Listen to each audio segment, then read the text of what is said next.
Welcome to our kitchen. Today we will walk you through making the most delicious cheesecake, and this is our favorite recipes to make. We will need these ingredients and you can also find their details in the description. We recommend you to bring the cream cheese and the egg to the room temperature so that it will be easier for us to mix them together. Let's start by preparing the base. Use any biscuits or crackers of your preference. We will take 50 grams of crackers and we will crush them.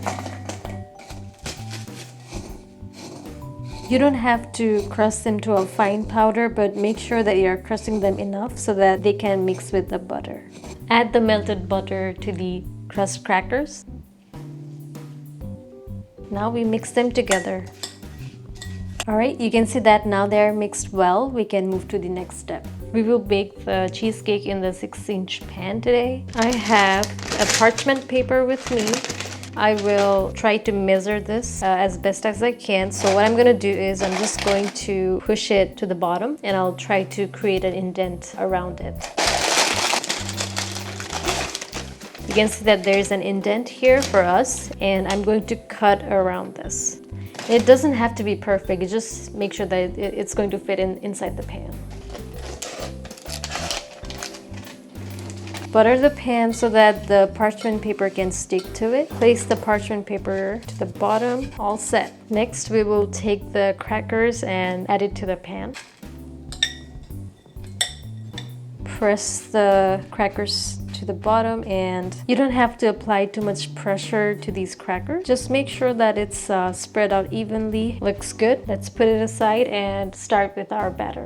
In a mixing bowl, add 226-gram cream cheese. I'm gonna get all the cream cheese out of the wrapper. Next, add 130 grams sour cream. Add 80 grams sugar. We are going to mix them all together. Since I brought the cream cheese to a room temperature, it's getting easier to whisk. Alright, it looks good enough for now, so let's add more ingredients to this. Add 1 egg. Now I'm going to add 100 ml milk. Add a tablespoon of cornstarch. And finally, add a teaspoon of vanilla extract. Again, mix them all together. This time the consistency should be nice and runny. Alright, this is about the consistency that we would like to see. The batter is ready. Like I did previously, I'm going to butter the side of the pan and I will stick the parchment paper to it. You can also start preheating your oven to 350 Fahrenheit. While I was applying the butter, the sides of the crackers came off, so I'm going to press it again. Stick the parchment paper to the side of the pan. It doesn't have to be perfect, just make sure that the parchment paper is sticking on the side. We're just trying to prevent the cheesecake from sticking to the sides and the bottom. Time to pour the batter into the pan.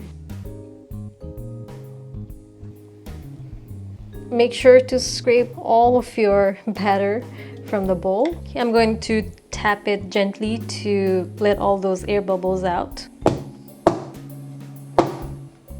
Should be good. Okay, this is ready to go into the oven, but make sure you have preheated your oven to 350 Fahrenheit. I fill this glass pan with some water. I'm going to put this along with the cheesecake pan into the oven. I do this so that the cheesecake will not crack on the top, and this will maintain the moisture in the oven. Every oven is different, so start by baking for 30 minutes. Keep an eye on the top. If it's not turning golden brown yet, give it another 10 minutes. Repeat until it's just right, which is once you start to see a hint of golden brown on the edges, turn off the heat and let it rest in the oven for an hour. Here's how it looks like fresh out of the oven, but it's not ready just yet. Pop it in the fridge for at least 6 hours to set, and since it's still hot, I will place it on a plate. Alright, this has been chilling in the fridge for over 6 hours. It's ready to serve. Let's take it out of the pan.